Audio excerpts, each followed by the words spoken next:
नमस्कार. आपण पाहत आहात A to Z MH news चॅनेलच्या काही ठळक आणि महत्त्वाच्या घडामोडी. पंचक्रोशीतील तारकेश्वर महादेव मंदिर परिसरात 250 वृक्षांची लागवड. तरवाडे तालुका चाळीसगाव दिनांक 23 जून.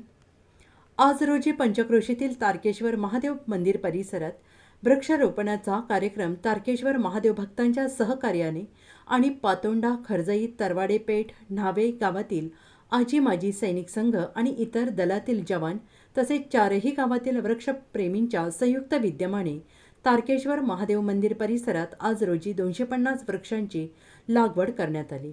यात वड, पिंपळ, लिंब, चिंच इत्यादी प्रकारच्या वृक्षांची लागवड करून या वृक्षप्रेमींनी तारकेश्वर महादेव परिसरात निसर्गाबद्दल प्रेम दाखवून मोलाचं सहकार्य केलं आहे. यावेळी या वृक्षारोपणासाठी इतर गावातील निसर्गाबद्दल प्रेम असणारे मुंबई, पुणे, नाशिकहून विविध पदांवर असणारे पोलीस, फौजी, वकील आणि इतर क्षेत्राचे पदाधिकारी तसेच तारकेश्वर महादेव परिसरातील शेतकरी आणि ग्रामस्थ या सर्वांचे सहकार्य लाभले, अशी माहिती A to Z MH news चॅनेलचे प्रतिनिधी तुषार पाटील यांनी सांगितले.